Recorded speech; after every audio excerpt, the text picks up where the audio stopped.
आइए जानते हैं आज की कुछ अंतर्राष्ट्रीय खबरों को। पहले एक नजर आज की हेडलाइंस पर।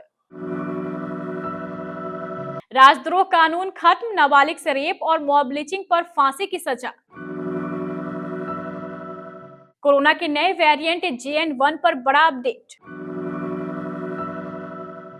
इंडियन ब्लॉक से नाराजगी के बीच जेडीयू ने बुलाई बड़ी बैठक, अब कौन सा फैसला लेंगे नीतीश कुमार। ब्रह्मांड की कोई भी ताकत जम्मू कश्मीर में अनुच्छेद 370 को वापस नहीं ला सकती, कहा पीएम मोदी ने।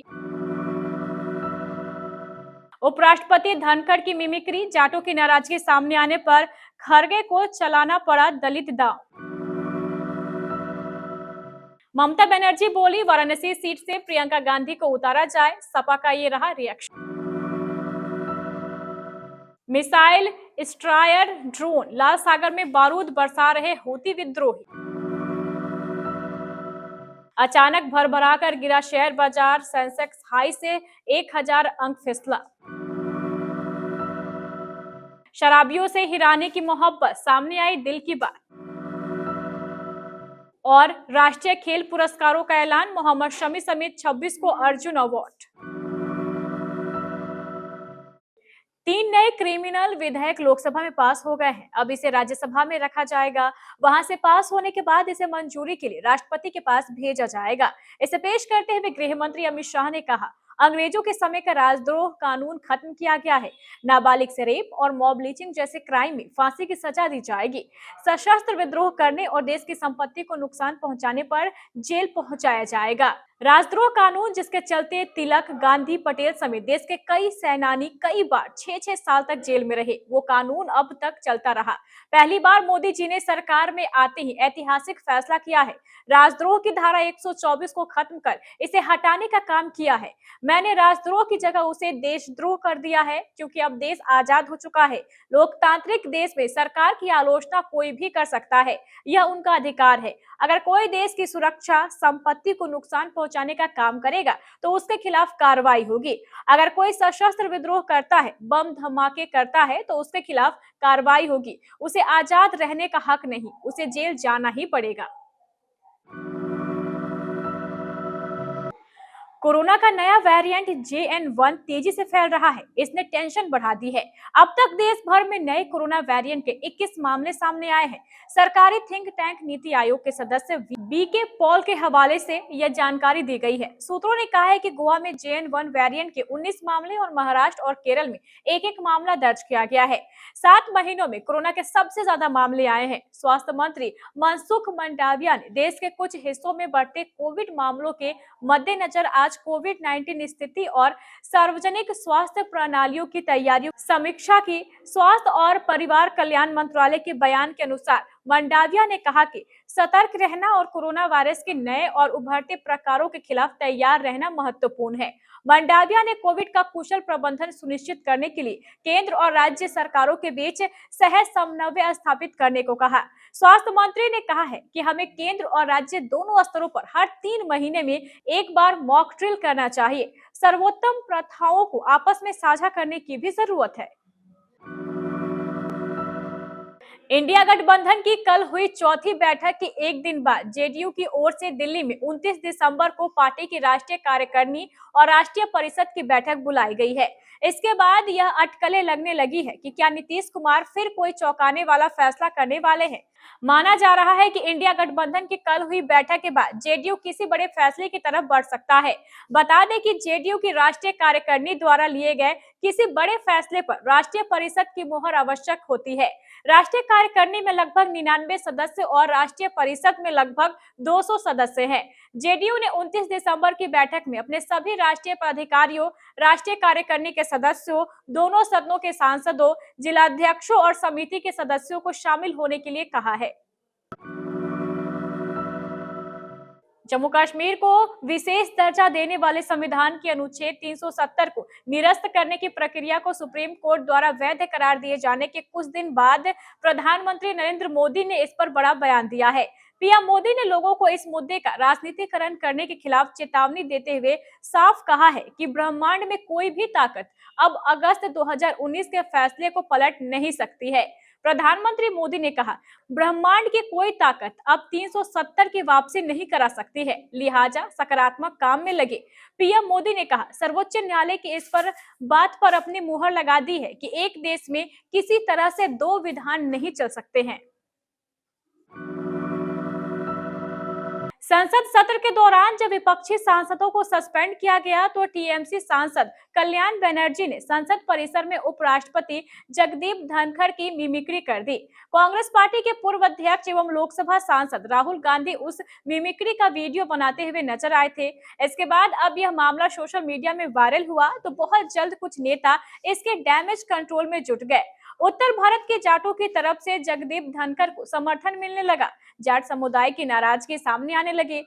सबसे पहले कांग्रेस पार्टी को यह एहसास हुआ कि जगदीप धनखड़ की मिमिक्री 2024 के लोकसभा चुनाव में उसे बड़ा नुकसान पहुंचा सकती है। हालांकि कांग्रेस पार्टी के नेताओं ने सदन में पीएम मोदी द्वारा की गई मिमिक्री का एक वीडियो वायरल किया, लेकिन अब डैमेज कंट्रोल के लिए काफी नहीं था। बुधवार सुबह पार्टी अध्यक्ष मल्लिकार्जुन खड़गे को सामने आना पड़ा। उन्होंने कहा, जाति को हर मुद्दे में नहीं घसीटा जाना चाहिए। खड़गे ने सवाल किया, क्या उन्हें हर बार राज्यसभा में बोलने की अनुमति नहीं मिलने पर यह कहना चाहिए कि दलित होने के कारण ऐसा हुआ है?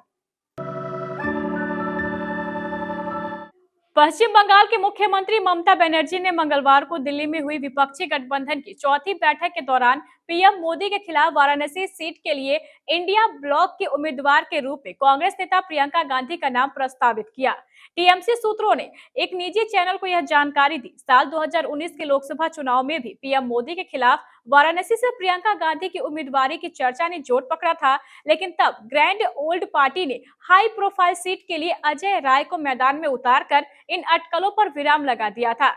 इंडिया ब्लॉक की बैठक के बाद जब ममता बनर्जी से वाराणसी से प्रियंका गांधी की उम्मीदवारी के बारे में पूछा गया तो उन्होंने कहा, हम लोग सब कुछ नहीं बता सकेंगे। जो बात हुई है, गठबंधन की चौथी बैठक में टीएमसी सुप्रीमो ममता बनर्जी ने भी इंडिया ब्लॉक के सदस्यों से 31 दिसंबर 2023 तक सीट बंटवारे को अंतिम रूप देने का आग्रह किया। हाँ।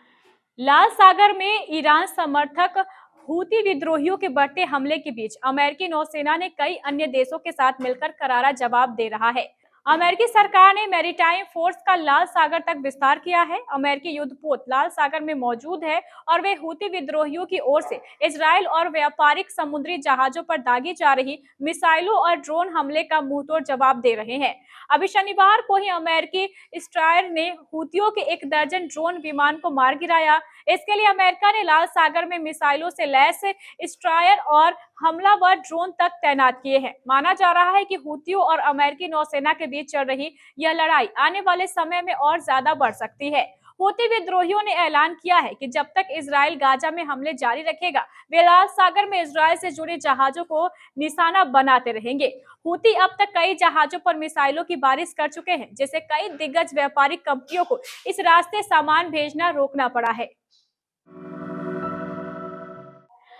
शेयर बाजार में बुधवार को भारी उथल पुथल देखने को मिली है। हरे निशान पर कारोबार करने के साथ ही मार्केट के दोनों इंडेक्स ने रॉकेट की रफ्तार से छलांग लगाई और सेंसेक्स निफ्टी एक नए शिखर पर पहुंच गए। लेकिन कारोबार के आखिरी घंटे में अचानक से बाजार धाराशाही हो गया और सेंसेक्स करीब 900 अंक से ज्यादा का गोता लगा गया। इसके साथ ही निफ्टी 50 भी 300 अंक टूटकर बंद हुआ। शेयर मार्केट में कारोबार के दौरान दोपहर 2 बजे के बाद से गिरावट का सिलसिला शुरू हो गया था। दोपहर 3 बजे तक सेंसेक्स 800 अंक से ज्यादा जबकि निफ्टी 200 अंक से ज्यादा फिसल गया था। वहीं मार्केट में कारोबार खत्म होने पर बॉम्बे स्टॉक एक्सचेंज का 30 शेयरों वाला इंडेक्स सेंसेक्स 930.88 अंक या 1.30% फिसल कर 70,506.31 के लेवल पर बंद हुआ। वहीं दूसरी ओर नेशनल स्टॉक एक्सचेंज का निफ्टी इंडेक्स 302.95 अंक या 1.41% की गिरावट के साथ 21,150.15 के स्तर पर क्लोज हुआ। सुपरस्टार शाहरुख खान के साथ डायरेक्टर राजकुमार हिरानी की फिल्म डंकी रिलीज के लिए तैयार है। गुरुवार को फिल्म थिएटर्स में होगी और जनता थिएटर्स भर देने के मूड में रेडी बैठी है। डंकी का ट्रेलर कुछ दिन पहले ही आया था और जैसे हिरानी की फिल्मों की परंपरा रही है, वो ट्रेलर में कहानी छुपा ले जाते हैं, ज्यादा कुछ रिवील नहीं करते। हालांकि फैंस को थिएटर्स तक पहुंचने के लिए लगातार फिल्म से जुड़ा कुछ ना कुछ नया मसाला चाहिए ही होता है। डंकी की टीम से शाहरुख, हिरानी और तापसी पन्नू ने हाल ही में डंकी डायरीज नाम से एक खास बातचीत की। इस वीडियोस में फिल्म की कहानी और इसके शूट से जुड़ी कई एक्साइटिंग बातें सामने आई है।